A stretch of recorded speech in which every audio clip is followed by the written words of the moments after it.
Thanks, folks, for joining us today. This is, I think it is our 7th workshop. It might be our 6th. I know we had a little bit of a delay there. This was supposed to be held earlier in March, but we're holding it later. So this is our workshop on effective ad design. And just so everybody, just so we can get this kind of out of the way, SaltWire Network, for people that aren't as familiar with who we are, we're the Atlantic region's largest media network. So we're the home of the news, stories, and opinions shaping Canada's East Coast. And we have all of your local newspaper mastheads. So the Chronicle Herald, the Guardian, the Telegram, and the Cape Breton Post. Your weekly newspapers, as well as saltwire.com, which is just relaunched today, actually. So if you log on today to saltwire.com, you'll see a bit of a new, cleaner interface. And I know the team is working really hard on getting that tested and making sure that everything's working great. So if you did have a chance to log on today and have any feedback for us, we would really appreciate it. Your hosts for the session today are, of course, Kimber Grenier, who is our Queen of Design, Senior Graphic Designer here for SaltWire, our always grammatically correct Heather Laura Clarke, our Content Solutions Editor, and myself, Angie Reid. I'm Manager of Audience Marketing for B2B, and I am responsible for making sure that you know all about what SaltWire is and how you can access us from a marketing perspective. So, of course, if there's any questions, please reach out to me. You should have my contact information from the meeting request that was sent out this week. And just a few housekeeping things before we get going. We do have a hard stop at 1, so we'll try our best to get you guys learned and out the door by 1 o'clock. And we will leave some room for questions towards the end of the presentation. And certainly if we run out of time and you have burning questions, you can always send them through to me and I will make sure that you have all that information. So today, just before we get started, I wanted to kind of start off with a little story about ad design. I promise I do have a point. So back in the day when I was an undergrad, it'd be about this time of year and I would be preparing for my exams. And I would always have this one prof that would say, guys, I'm going to take it easy on you this year and I'm going to let you bring in some notes to your final exam. But there's always a catch. It was never always that easy. So the catch was always, you know what, you can bring in your notes, but they have to be on a cue card and they have to be handwritten and that I want to see it. This is what you get. So I would be up till 2 o'clock in the morning, as small as I can, writing all of my notes on this cue card. I'm just like, I'm such a genius. I would come up with some sort of a code. And in the morning, because, you know, everyone's a genius at 2 o'clock in the morning in undergrad, I'd get into my exam and I'd be looking at this cue card and I wouldn't be able to see anything. And it'd be like, the fonts are too small, my writing is too small. I would have used a micro liner. And then end up just being a useless tool at the end of the day because there's too much information and, you know, I actually can't read it. So I would throw the cue card aside and say, that was kind of useless. And in my tenure at SaltWire, I have to say that I have seen ads come in that look like that cue card with the fonts that are super small and there's too much information and someone would have had a word search on there or you've put all your contact information in and they end up just being kind of a, you know, confusing for the reader and useless at the end of the day. And I understand why, because, you know, you're paying for that premium space. You have a limited amount of space. You want to put as much information in there as you can. But today, what we're going to take you through is why less really is more when it comes to advertising and why a clean ad is a more effective ad and people will pay more attention to it. And you know, ultimately that's what your advertising is supposed to do. So today, Kimber's going to take you through Basic Design 101 and just give you some reasons why, just in terms of your layout, your ad can be more effective. Heather's going to take you through some copywriting tips to show you how you can kind of condense all that copy into some really effective things that will get your message across. We'll talk a little bit about technical tips. We're not going to go into too much detail about technical tips just because every platform is different. All of the different ads you're going to be designing may have different technical specifications depending on the platform that you're using. So what I will do is we'll just talk a bit about them, some of the common things that you'll notice. And then in the follow-up, we'll send a bunch of resources that you can take a look at for when you're designing your ads. And then finally, we'll take you through some useful tools that you can use if you don't have a huge budget, if you don't have a designer on staff. Some of these tools are really great resources for you to be able to use to design some really effective advertising. So without further ado, I will turn it over to Kimber, and she's going to take us through Design 101. So Kimber, just give me a nod when you'd like me to change your slides, okay? All right, perfect. So again, thank you, Angie. I'm Kimber, as she described me as the design queen. And I will be leading you through the design portion of this webinar. So let's dive in. Basic Design 101. So there are various design principles really to consider when creating an ad or campaign, but for the sake of time and simplicity, I'm going to focus on these three, which are white space, focal point, and flow. And basically what it means to have each one, how it looks in an ad, and I'll show you examples as well to kind of explain those examples further.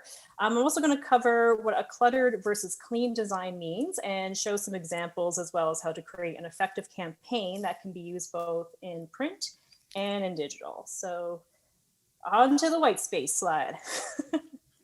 All right, so let's start with white space. I'm sure some of you have probably heard the term white space before, but what exactly is it? So simply put, it's the area between design elements. And when I say elements, I'm talking about images, text, your company logo, any icons, anything that's part of your brand that you want to put into your ad. And of course, don't let the color white fool you. White space can really be any color, pattern, texture, or even a really great bold image. Why do we use this in design? Well, easily, it's white spaces in general gives the reader's eyes and text room to breathe. It also increases readability and reduces eye fatigue. And it can also increase comprehension up to 20% when somebody reads a large body of text, which is also vital to your message. So, and really we want to hold the reader's attention. We also use it to create a certain mood or aesthetic, which I'll explain further with the following examples. There we go. So here's a few examples of print ads on the left and two double big box digital ads on the right. So starting with the print examples, you can kind of see with the first one of Ally Bank and the use of the bold imagery, the nice large headline, smaller sub copy, and of course the logo. What I really like about this ad is that the elements are really large, but there's still adequate space, like white space, giving all the elements room to breathe, and again, allowing the reader's eye to take in all the messaging. Our second example is one that we've designed for one of our e-covers. And the same principles are followed. We got like the nice bold headline, the subhead, wonderful imagery, and of course, the body copy and logo. So the placement of these items again allows each item to, or each element to hold its own, but it creates a really nice aesthetic overall. In our digital ads, on the right, even though we have less copy, it still uses effective white space. So we know right away that the companies are both, with their logos at top, Google and Adobe right away. And the space is given to a really nice succinct headline, which I'm sure pleases Heather from a copywriting perspective. And really the focus is on that call to action in the buttons of learn more and start now. So it really entices the reader to click on the ads. So in the next slide, I'm going to discuss our next principle, which is the focal point. So what is a focal point? Well, it can be anything in your ad, such again as a nice photo, a very large headline, shapes, colors, etc. And it's used to highlight a viewer, like the viewer's attention. So we use focal point in an ad to direct the eye of the reader to certain areas of the ad. And I'll explain this just a bit more in the examples on the next slide. It's easier to see it in an example. So we have three really great examples here with the print ad. I want to say that's Piaget. Yeah. You can tell I'm not using the luxury watch brand here, but hey, it's a beautiful ad. So where am I here? So the watch is really the focal point of the ad. It really draws the viewer in and makes them want to read the rest of the ad. Of course, we've got smaller sub copy, but you do have that really nice, great logo in the top right. So it's still creating a flow around the ad, but you're really drawn in by that beautiful luxury watch, which is, the show-stopping piece of the ad. And then if we turn our attention to the digital ads, you know, you've got that really bold human element that really kind of draws you in. And what I really love about the top example specifically is that, you know, not only do the colors draw you in, and it's got great white space. Actually, all three of these examples have great white space as well. But she's actually looking at the copy. So you're drawn in by her. She's looking at the copy. Your eye goes down, and bam, call to action. I mean, it's a beautifully designed ad. And same with the example underneath too. It's same principles where, you know, you're drawn in by her. You've even got those like really cool squiggly lines that kind of go right to the copy, and boom, call to action. So they're just really effective focal points to draw your viewer in. So I'm going to explain a bit further of what flow is on the next slide. So our final principle, we have flow. So when we create an ad, we want to be sure there's good movement through the ad to keep the reader to have the reader read everything that is in our ad. So by doing so, we can make certain elements either larger as a starting point, and then create the other elements in a way that leads the reader's eye around your design. So a good flow in an ad ultimately tells the eye where to look first. It pauses and stays, takes that information in, and then it flows to the next element and so forth until we get down into our call to action, which Heather will explain further in her copywriting portion of the webinar.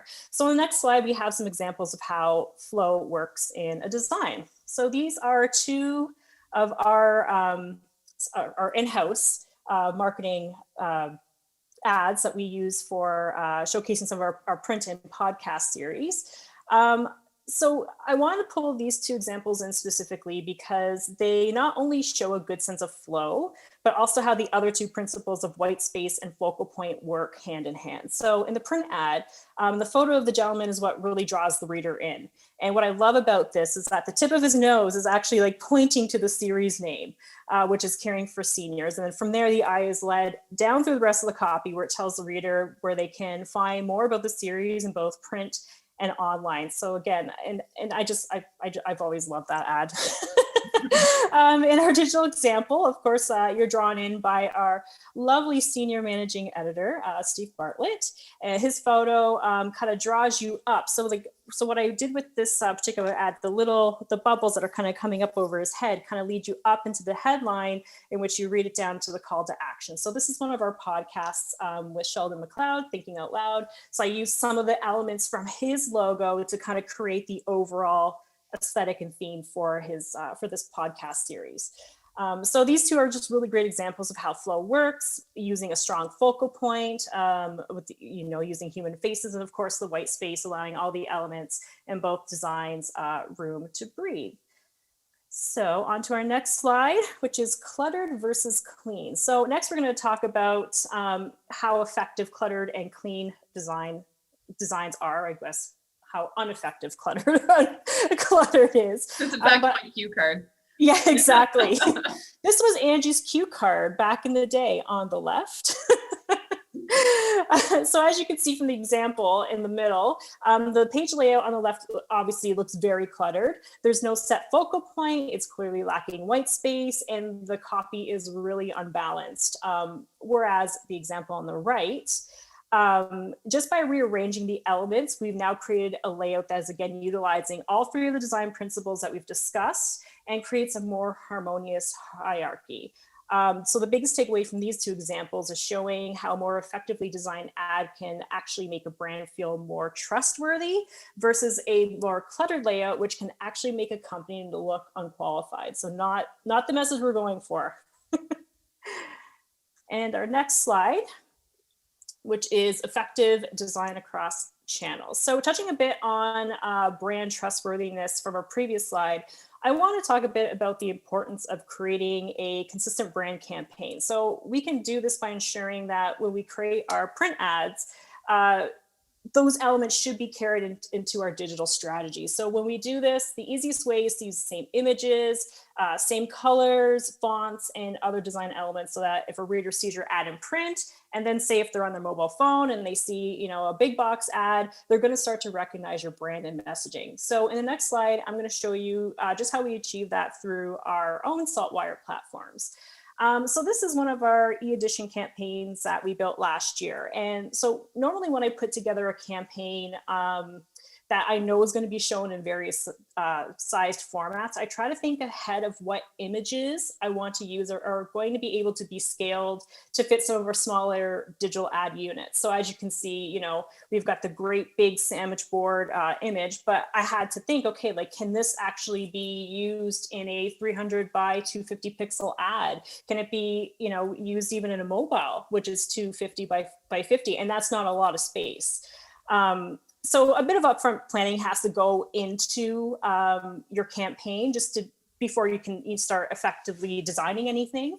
And what's nice about some of these free platforms that we'll touch on a bit later is that it's a bit more plug and play than what I normally, my own process that I go through my own program. So in terms of using, say, Canva, for example, if you use an image in a print ad, you can actually see it being used in some of the other digital examples. So again, we'll touch on that a little bit later, but again, this is just a nice way to kind of show how an ad can look in a multiple ad units.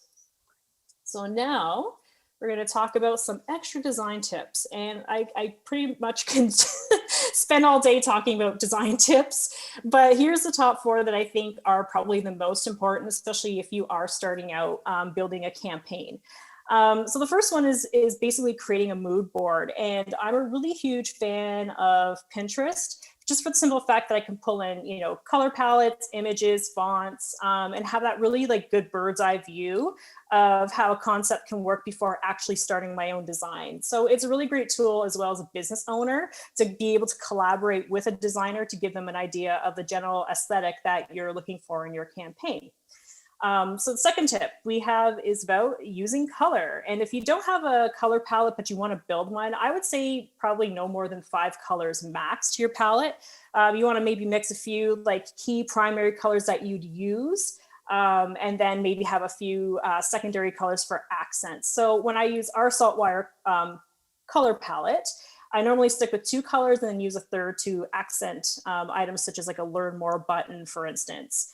And I also make sure that your palette speaks to your brand. So for example, if you're in the healthcare industry, you want colors that probably promote healing, calm, tranquility. You're not going to want to use a bright red one, which is often used for fast food chains. Think McDonald's and Wendy's. Delicious when you want that dirty burger, but not for when you want to be helping individuals, you know, in massage or whatever. So it's not the message you're going for. So remember, I made a little note too as well, just to Google color psychology. There's a really great color wheel that you can actually learn what the different colors symbolize in terms of feeling and what they invoke in people. So just some extra homework there.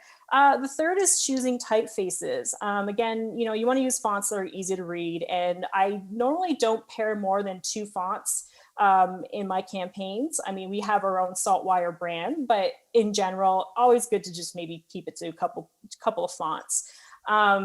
You want to try to find font families that maybe have a wider breadth of font choices. And when I'm talking about italicized, condensed, regular, things like that, it just gives you a little bit more leeway to kind of play with your fonts and keep your ads looking fresh.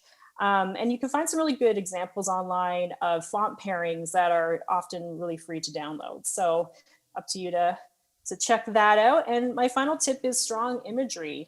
Usually clean, uncluttered images, as you kind of seen from some of our examples, work the best. And if you're creating an ad that, say, has a bunch of maybe like 4 to 5 images, I always recommend using a grid. That way you just want to, you maybe have like a large photo, and then you maybe have 3 photos underneath, and kind of keep them really clean looking. You don't want anything skewed or rotated. It kind of dates your design, and it looks a little more professional when you use a image grid. So yeah, I've spoken enough. This concludes, my part of this webinar. So I am going to pass the torch to my wonderful colleague Heather, who's going to share with you the best copywriting practices and tips. So Perfect. Over to you, Heather. So just before we get started, please feel free to add any questions into the chat if you have questions for Kimber, and we will answer them as when we conclude the presentation. So absolutely, you can get your questions in there, and we'll address them at the end. So Heather, it's over to you. Wow, that was fantastic. I feel like I learned a lot, Kimber. I'm going to take away some of those tips. I had no idea about like the serif and the sans serif, like using them together. I would have thought that you should stick with one or the other. So that's very interesting. Okay. Thank you.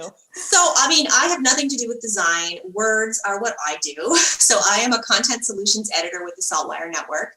And that's just a fancy way of saying that I organize, write, and edit custom articles for organizations. And then those articles run in our newspapers and our websites all across Atlantic Canada. So that's what I do every day. I work with clients to write persuasive copy and kind of tell their stories in these print and digital articles. So along the way, I have picked up a lot of copywriting tips when it comes to ads, because these stories do have ads kind of living around them.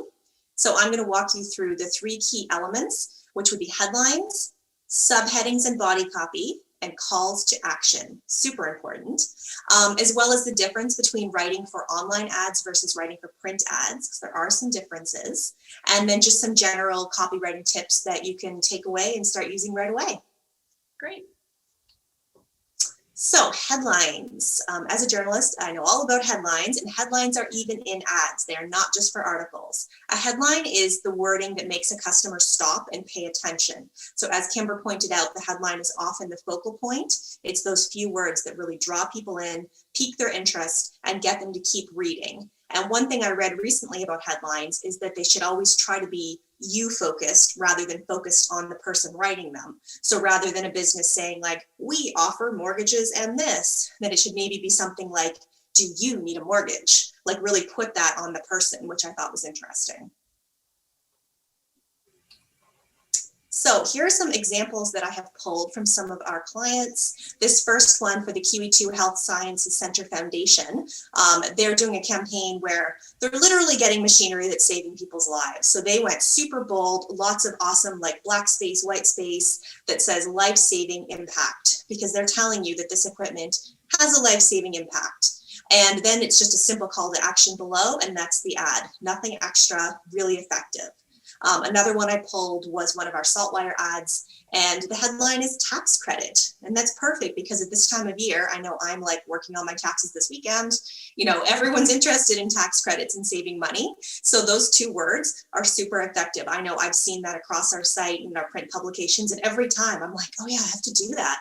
Like those words draw me in. So really good examples of headlines. They should be super short as possible to keep people reading.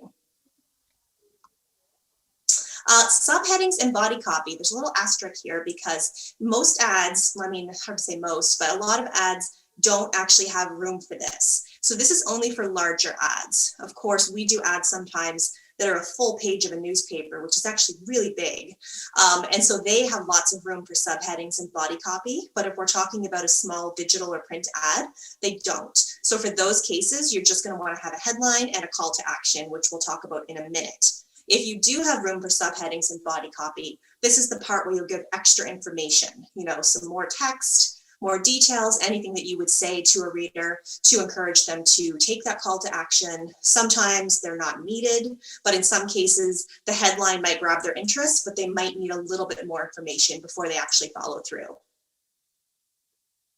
So here are a couple of examples that I found. So this first one is for the Graduate to Opportunity program that I've written about a lot. They hook people with a headline, save money on your next hire. This is a great headline because it's very specific. So if you're not in a position to hire somebody, you don't really need to keep reading this ad. They're not going to waste your time by getting you to read it. They're not trying to use a headline that hooks you for no reason, and then you actually don't benefit from the program. Then once you're hooked, they're able to take you through and say, hey, this is a program that if you're going to hire someone who's a new grad, you can save 35% on their salary. So that information is important because people want to know exactly what they're clicking on in something like this that they're unfamiliar with.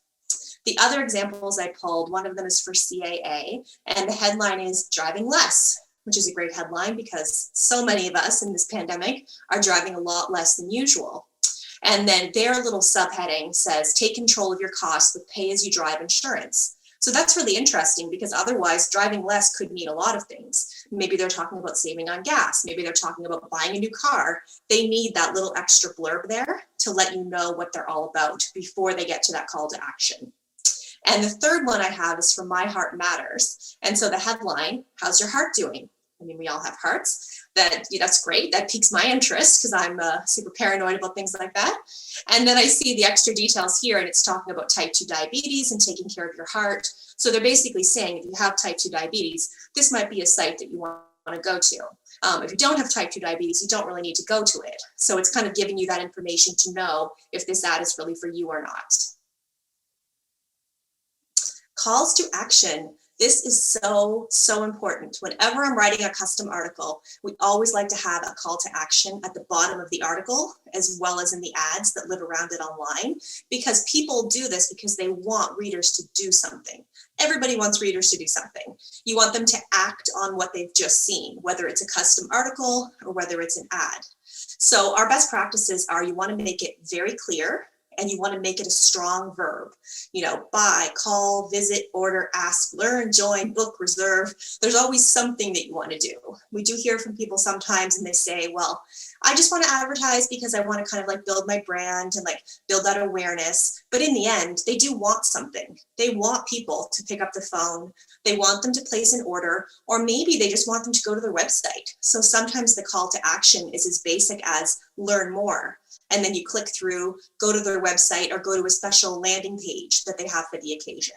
Either way, you should be able to read any ad and know exactly what that person wants you to do. I also like to say that it should be the last thing that you read. And we did see that with Kimber's examples, because you don't want somebody reading an ad, getting hooked, seeing the call to action that maybe says book tickets, but then they see some more copy below, because then by the time they read that, they might forget to go back up and actually take that action. So it is helpful if you can make it the last thing they see as you kind of guide their flow through the ad. So some examples here. The first one, hockey gifts. That's immediately what draws your eye. And when I see that, I think of like 10 people in my family that I could buy hockey gifts for.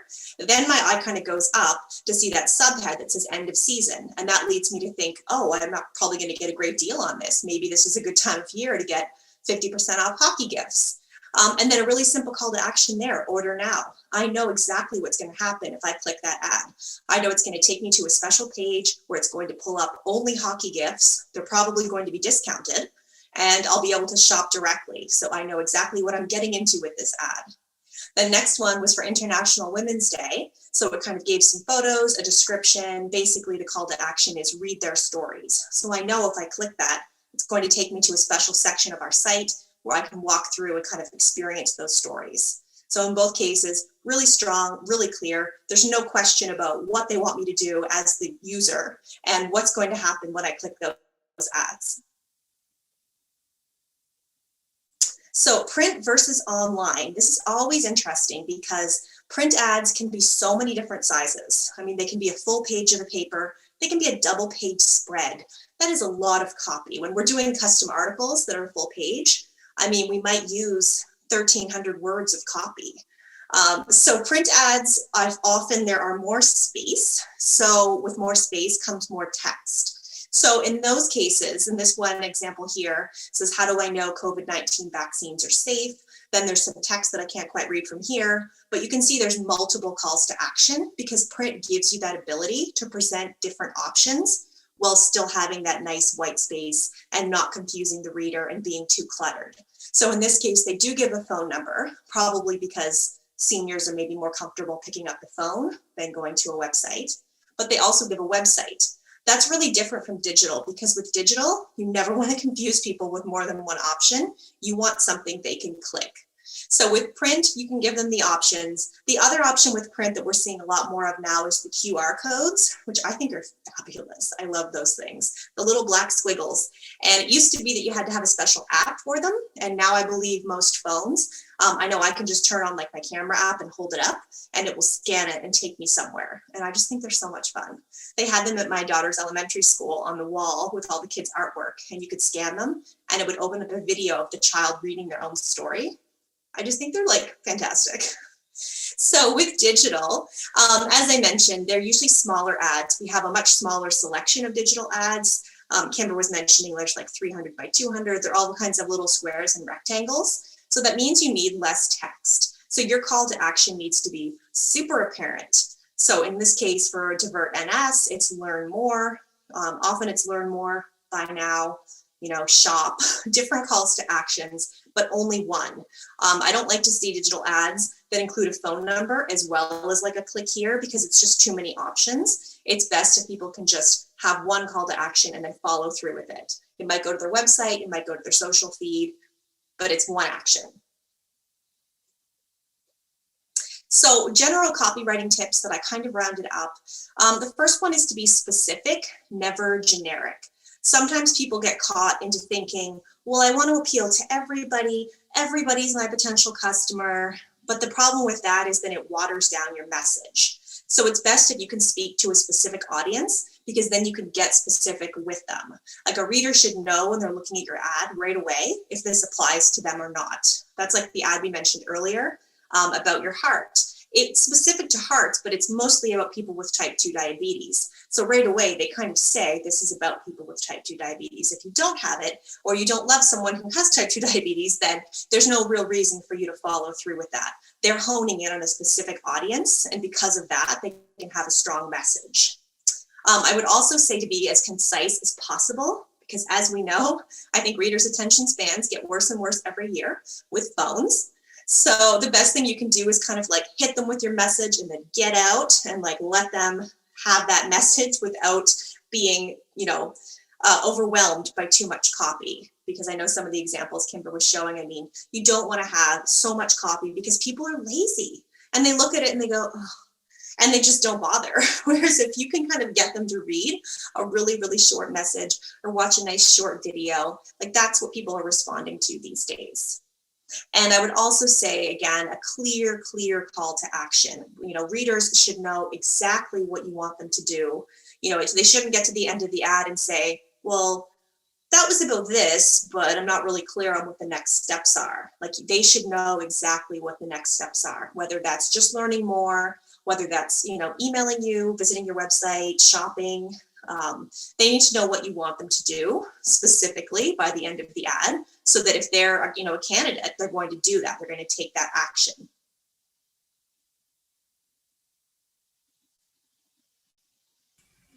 Thanks, Heather. That was great. I did see some questions come in. So again, we'll hold those to the end and I will dive into some technical tips and just some things to consider for print, digital, and social media, which is kind of primarily where we're seeing a lot of these ads. So requirements for print ads really vary by print media type and likely depends on how the print ads are actually being printed. So print press specifications are really important to consider here. But in general, print ready files are usually a PDF file and they're usually really high quality. So you just want to make sure that when you're downloading or in building your files to make sure that they're as high resolution as possible. If you're building color ads, they should be built in CMYK, which is something that printing presses read more so than RGB. I think RGB is designed more for screen resolution.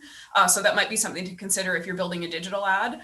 And then your image resolution for print should always be 300 DPI, which is, I think, dots per inch or dots per, I think that's what that is, Kimber? Yeah, she's giving me a nod, good. So they should always be 300 DPI. Otherwise, your images might not come out as clear and as clean as you want them to be. And you really want those images to be as sharp as possible. So print providers and print publishers like us, we have technical specifications and ad sizes that we can send, and most magazine publishers, etc., will have those as well. So when you're getting ready to submit your advertising, always just ask for those technical specifications and ad sizes, and they should be able to give you that information. For digital ads, we generally follow IAB, which is the Internet Advertising Bureau, their standard ad requirements. So some of the more common digital ad sizes you'll see are the first two are 300 by 250 and then a 728 by 90, which are a big box and a leaderboard respectively. That 320 by 50 is generally a mobile ad size. And then we have a few other common sizes as well that you generally see on desktop. The 300 by 600, which is a lot of our examples were today. It's just a really nice ad size. You can get a fair bit of copy in there without being, too cluttered. The 970 by 250, which I believe is a billboard, and then the 160 by 600, which we call a skyscraper ad. General rules for the Internet Advertising Bureau, which again, I said a lot of publishers follow these standard requirements. The ad content really must be clearly distinguishable from publisher content on the site. That's really important. And that ads should perform smoothly and not interfere with site performance. So most ads you'll see come in digitally have a file size requirement. So I think before they couldn't be over 100K. But after this presentation, I will send out all of the different IAB ad standard requirements, just so you have them on hand and can refer to them. And finally, technical tips for social media. Again, the ads and specs really vary by platform, and these constantly change. So a good internet search will come up with a host of resources. I will send you one after this as well, one that we refer to a lot internally just because it's really comprehensive. But always consider the platform sizes and spec requirements, and also the user expectations of that platform. And I know in Facebook specifically, they actually put a limit on how much copy you can put in your advertising on Facebook, and they will disallow ads that have too much copy in your ads. So if you can't just go ahead and put everything you want in there, they won't actually let you share it. And then for Instagram, you want to just make sure that everything's really visual, because that's a really visual platform. Ads in that space, generally, if they have a lot of text in them, don't perform very well. So just you want to consider the platform that you're using, and all of their special requirements that each one of them has. So like I said, I will make sure that I send that when we send the follow-ups. And then finally, some useful tools. So we have three kind of sections that will take you through useful tools, and I'll let the girls, or the ladies, sorry, take you through this. So there's layout tools, photography tools, and also tools for fonts as well. So Kimber, did you want to start with layout? Yeah, I mean, heck, I can take the whole thing on. It's kind of in my ballpark anyways. Yeah. So I had mentioned this before earlier in the webinar, just using Canva. Canva is an online tool, a layout tool that you can use in terms of creating anything from print to digital campaigns. There is a free version that I'm pretty sure you can use a lot of the capabilities, but of course they want you to do that paid membership. You're going to get an probably extra use of images, things like that. I haven't used Canva that much to speak well to it. I think, Heather, maybe you might have used it a bit more. I haven't used Canva. I used to use PicMonkey, which we're not recommending because they have changed, and basically you can do nothing in the free version anymore. You have to pay. Yes. I've heard great things about Canva, though. It seems to be the one that everyone's going to these days. It's probably the one to go to now. Yeah, I've used it before when we haven't been able to get to Kimber's time. I'm sorry. But yeah, and like I said earlier too, it's a great tool because if you have certain images and fonts that you've used in a print ad, again, you can kind of use those same elements through to your digital campaign as well. So it's a little more plug and play, of course. Leading into our second example of Adobe Creative Cloud is something that I use, of course, as my main tools in my everyday design life. It is more expensive, I'm not gonna lie. There is monthly and yearly memberships. I tend to pay yearly only because of it being in US dollars. So of course, with the fluctuation of the dollar, you might you might get some fluctuation month to month. So I try to get my lump sum in. It's painful. You have a few tears because it's not cheap, but this is this is what we got to do, right? This is my tool. Learning curve, depending on the programs that you use, the top 3 that I could recommend are probably Photoshop, obviously for photo editing, Illustrator for creating logos and stuff, but you can use it for layout, which I do a lot of our digital advertising in, just because I can use multiple art boards. And of course, InDesign, if you're more, if you want to start creating documents and things like that, that's a little bit better for a multi-page layout. If you wanted to go the Adobe route, I would probably say try to pick up Illustrator. It's a little bit user-friendly, with the secondary being Photoshop. A lot of great resources in YouTube, and the YouTube University is what I like to call it, but also like a lot of online courses like Udemy and things like that will actually help you do a step-by-step learning the basics of these programs. And of course, the third one for layout is Pinterest. I've talked about that earlier in the presentation. Great for storyboarding and an overall inspiration.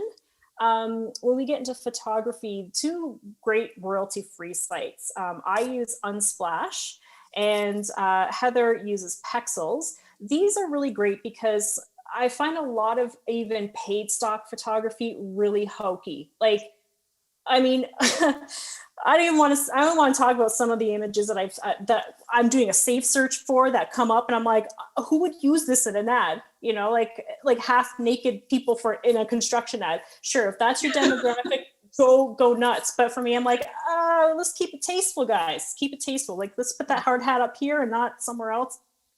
Gross. Anyways, so yeah, these 2 I can vouch that they have much nicer, clean, really expressive photography, more so than the hokey that I had just talked about. And of course, when we talk about fonts, we have a couple free resources, Google and Font Squirrel. I've used both of these before. Google Fonts is great because you can download right from Google. You can use them for personal use. I'm pretty sure there is no licensing involved in that. This is something that you have to also keep in mind too, especially with photography. You want to get royalty free and you want to get free licensing on your fonts. You don't want, it come back negatively if you're using it out in the world and someone's like, hey, you didn't quite pay for that. You know, it has happened. It's not, it's rare, but it does happen. Yeah. So those are just some free useful tools that we kind of put together for everybody just to get a head start on learning about design. Great. I've recently started using Unsplash, and I can't believe how nice the photos are. They're really nice. I mean, sometimes with stock photos, you can pay $300 for one photo, but like the Unsplash ones are really nice. Yeah, and I think they just have like a little tag on them that says like, hey, if you want to like, if you're using this online and you want to contribute to so-and-so, here's a little tag that can link to their portfolio. And that's really what most of these are look for, like contributor based. So, it's really nice. It's great how stock photography has evolved so much, even from when I first started in the industry 21 years ago. But yeah, it's come a long way. Back when I was an undergrad, Kimber. Yeah, I know. Don't age us, buddy. Don't age us.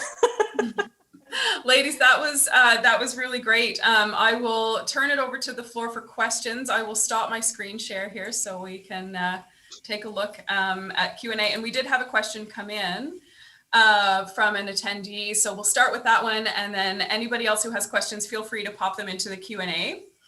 So the first question is, are there any suggestions for ensuring print and digital ads are accessibility friendly? How to ensure that they can be easy to use with screen readers or other accessibility tools? Kimber or Heather, did either one of you want to take that on? I can maybe speak a bit to it. I'm pretty sure, at least for the digital ads, there are, like, of course, you can put coding and stuff into it so that when somebody with like who's visually impaired is able to read it, it will read out the ad. In terms of print, I guess in that case, at least being able to have high contrasting imagery so that somebody who is visually impaired can kind of make sure they can see the copy being like, that comes out of the page. That's really my only expertise on that. And I think in general, you know, if you think about a print ad and you think about a printed newspaper in general, those mediums tend to skew towards an older audience. So I would also think that you might want to pay attention to things like your font size as well. And then also your language. So I know that there's a reading comprehension level that you tend to want to stick to within certain advertisements and just in copy in general. And I think people want to kind of stick towards a 9th grade reading level. And I know in Word, there's tools that will actually read the copy for you and give you an idea of, you know, how advanced your copy is versus, you know, like how many people might be able to actually understand it. Right. So those might be some things to consider as well.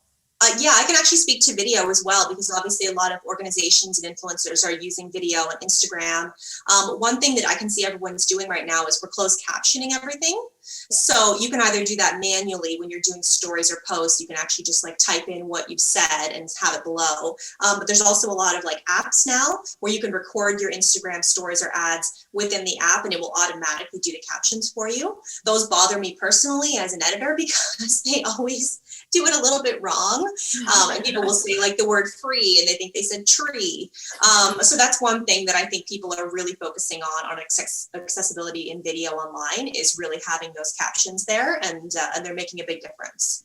I've noticed as well that on a lot of Instagram posts that I'm seeing now, just organic posts, that people are adding image descriptions to their Instagram posts as well. So they will actually go and describe what they're showing just to make it a little bit more accessible for people and open it up to a broader audience. It's a really great question, actually. So thank you for the attendee that asked that question.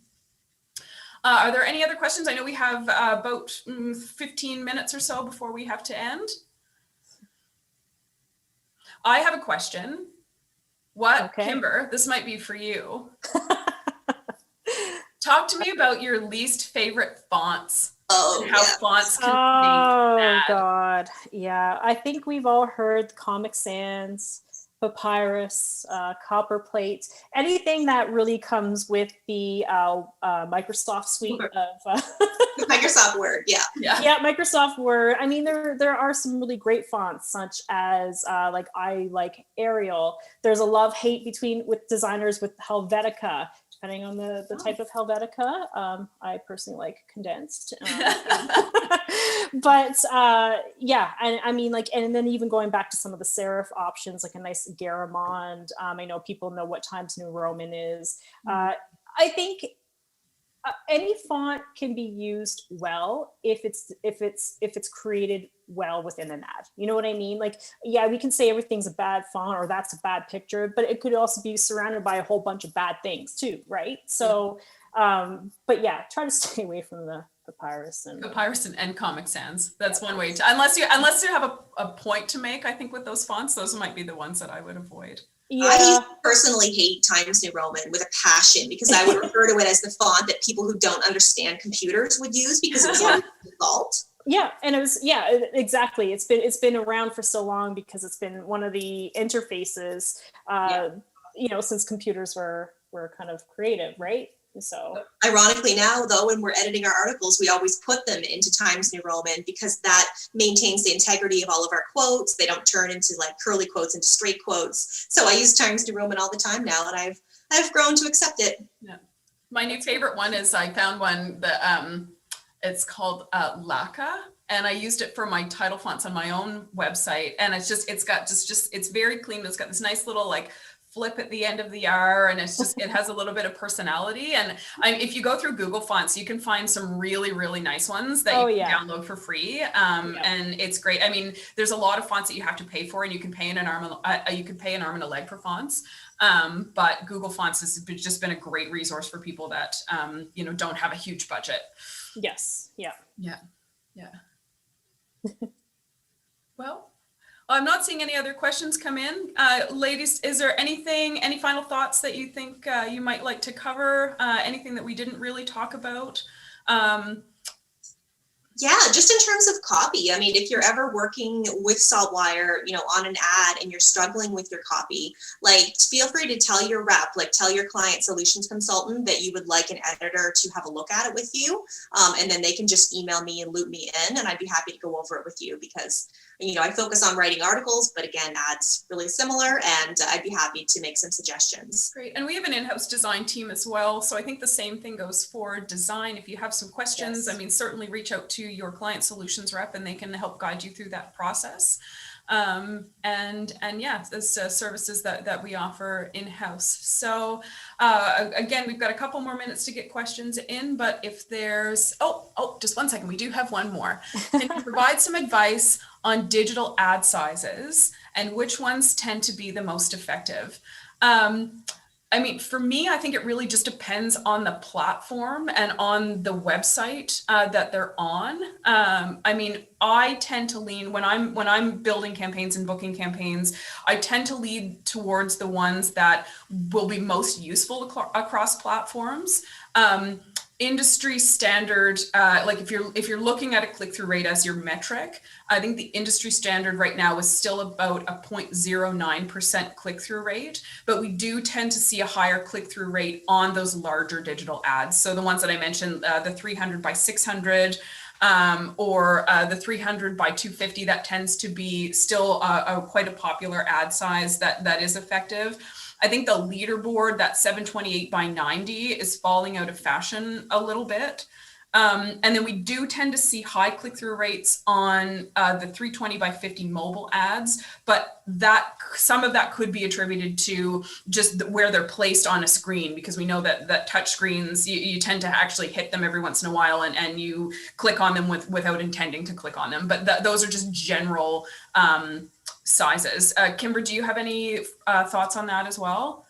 Yeah, I mean, when we are creating our own in-house campaigns, we try to ensure that our digital ad sizes are going to fall on specific devices. So if someone's reading, the news on their laptop, so you want to make sure the 300 by 250s and the 300 by 600s are on the laptop. If somebody's reading on their iPad, of course, you might want to have that leaderboard. And we tend to stick to mobile devices. So I think there's 320 by 50, and I think there's also a 320 by 100. I think Joe and I were starting to play around with as well. So you kind of want to make sure that those digital ad sizes are succinct with with what we're using on our devices, right? So. And I would say you can probably, depending on where you're placing the ads too, you can always ask your ad rep for information on how well ads perform on the site. Yeah. I think that's a really valid question. You could always say, okay, do you tend to see that? And I mean, it could vary by, as I said, it could vary by site. So on our site, again, we tend to see high performance on those 300 by 600 units. I mean, most of our ads on the SaltWire network sites perform really well in terms of click-through rates. But certainly, it all depends on the context of the site as well. So, I mean, if it's relevant, if the ads stand out, if the design is good, those ads will perform better. I mean, a well-designed ad that's a 300 by 250 will perform better than a poorly designed ad that's 300 by 250. So again, consider the copy, consider the design tips that Kimber and Heather have said, and that's, again, a way to make your ads a little bit more effective. Yeah, I can't speak to the sizes. I don't know too much about that, but I know as a user, I find the ones that are small square digital ads look more like ads, whereas the long rectangular ones look more just like, promoting another story or promoting something else, and they seem less like ads to me, and I'm much more likely to click on those. Yeah, there's there would be a whole psychology around advertising and placement and how people click. And I mean, it all comes back to how things are designed, and that translates across sites as well. Yeah. Great.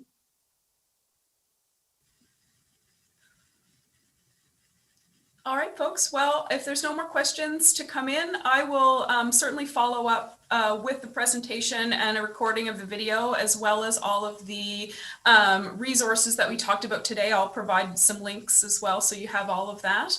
And certainly if you think of any questions that come in, burning questions you didn't get to ask today, certainly send them my way, and I'll make sure that the girls get, the ladies, I'm terrible for that. The ladies get a hold of those questions and we'll be able to answer them. And again, thanks everyone so much for your time today. And we'll leave it here with 5 minutes back in your day. All right. Thanks, everybody. Thanks everybody. Have a great day. Take care. Bye.